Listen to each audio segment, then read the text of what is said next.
ఇంకా దేవునిలో ఆశీర్వదించబడడానికి, ఇంకా దేవునిలో ఎదగడానికి, దేవునిలో ఇంకా బలమైనటువంటి పునాదిగా వేయబడడానికే ఇంకా మనము బలమైనటువంటి పునాదిగా వేయబడాలి దేవునిలో.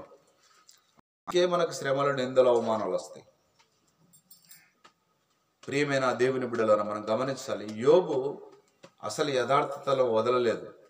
భార్యను అంటున్నాడు, మూర్ఖురాలు మాట్లాడినట్టుగా మాట్లాడొద్దు అంటున్నాడు. ఏమంటున్నాడు? ఇంతవరకు నువ్వు మేలు అనుభవించావే, సుఖంగా ఉండవే, సంతోషంగా ఆనందంగా పనివారితో పనులు చేపించావే, ఎడ్ల మందలు, గొర్రె మందలు, మేక మందలు, ఎన్నో ఆస్తులు పెట్టుకొని ధనమును సమకూర్చుకొని సుఖంగా బ్రతికావు కదా. మేలైతే కోరాలంటున్నావు దేవుడి నుంచి, కీడైతే వద్దా దేవుడి నుంచి? అమ్మ, దేవుడి నుంచి కీడైతే వద్దా? కొంచెం శ్రమ అయితే వద్దు కదా? దేవుడు మనల్ని పరీక్షిస్తుంటాడు. మా జాగ్రత్తగా వినండి. దేవుడు పరీక్షించే కాలం కొంత ఉంటుందంట మనకు. మన ఆత్మీయ జీవితాలలో పరీక్షించేటువంటి కాలము కొంతకాలం ఉంటుంది. మనకు శ్రమలు వస్తాయి, నిందలు వస్తాయి, అవమానాలు వస్తాయి. ఆ పరీక్షించే కాలంలో పరీక్షించబడితేనే బంగారు కదా, ఒక పాతబడినటువంటి బంగారు, మాసిపోయినటువంటి బంగారు, అరిగిపోయినటువంటి బంగారు ఎక్కడికి తీసుకుపోతారు? కర్నూలులో కంసలవాడి దగ్గరికి తీసుకుపోతారు. ఆ కంసలవాడు ఏం చేస్తాడు? కొలిమిలో పెట్టి దాన్ని కరగవేసి బాగా దాన్ని శ్రేష్టమైనటువంటి బంగారు ఒక పక్క వస్తుంది. ఆ మురికి అంతా కూడా, ఆ చెడంతా కూడా ఒక పక్క పోతుంది. అలాగా మనం కూడా శ్రమల గుంటా వెళుతూ మనం దేవునిలో ఎదగాలంటే, శ్రేష్టమైనటువంటి బంగారుగా మార్చబడాలంటే యోబుకు వచ్చినటువంటి శ్రమలు మనకు కూడా వస్తాయి. దేవునిలో ఎదిగేటప్పుడు, దేవుని నమ్ముకొని దేవుని మందిరానికి వచ్చేటప్పుడు, దేవుని సేవ చేసేటప్పుడు యోబు కుటుంబానికి కలిగిన శ్రమలు మనకు కూడా వస్తాయి. అయినా తట్టుకోవాలి.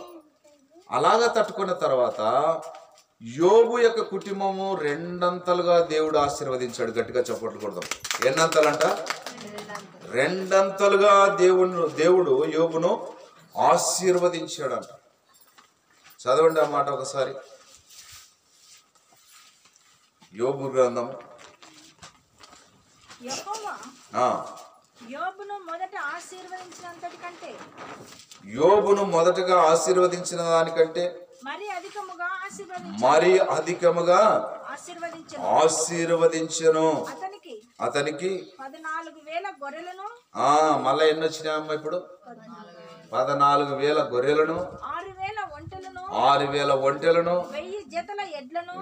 జతల ఎడ్లను, 1,000 ఆడదగాడలను కలిగను. మరియు అతనికి 7 కుమారులను, 3 కుమార్తెలను కలిగిరి. ప్రియమైన దేవుని బిడ్డలారా, పోయిన దానికంటే రెట్టింపుగా దేవుడు ఆశీర్వదించేవాడు.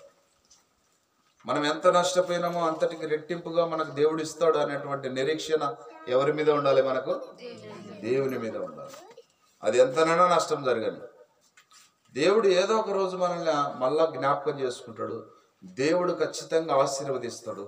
దేవుడు మనకు పొందినటువంటి అవమానాలన్నింటినీ కొట్టివేసి మళ్ళా తలెత్తుకొని బ్రతికేటట్టుగా మనల్ని చేస్తాడు. నీకు రోగమైనా వ్యాధైనా అన్ని తీసేసి నీకు గొప్పగా ఆశీర్వదించేవాడే గొప్ప దేవుడు.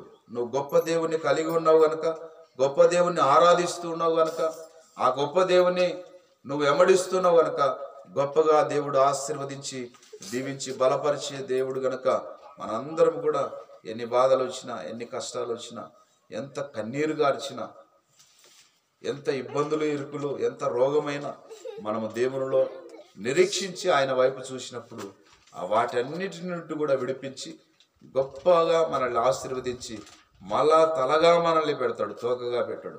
ఎలా పెడతాడమ్మా? తలగా పెడతాడు, తోకగా మనల్ని పెట్టాడు. ఎక్కడ పోయినా కూడా మొదటి వాడవుగా, మొదటి దానవుగా నువ్వు ఉంటావు. అందరికీ ఈ నాయకుడిగా ఉంటావు, అందరికీ లీడర్గా ఉంటావు. ప్రియ తల్లి, ప్రియ సహోదరి, సోదరుడు, అలాగ గొప్పగా ఆశీర్వదిస్తాడని దేవుని మీద నిరీక్షించి ఉండాలని ఈ యొక్క కొద్ది వాక్యం దేవుడు దీవించి ఆశీర్వదించును గాక. ప్రార్థన చేసుకుందాం. ప్రభు బల కొరకు వాక్యం చదువుకుందాం. కొరింథీయులకు రాసిన పత్రిక 1 కొరింథీయులకు రాసిన పత్రిక 11వ అధ్యాయం 23వ వచనం.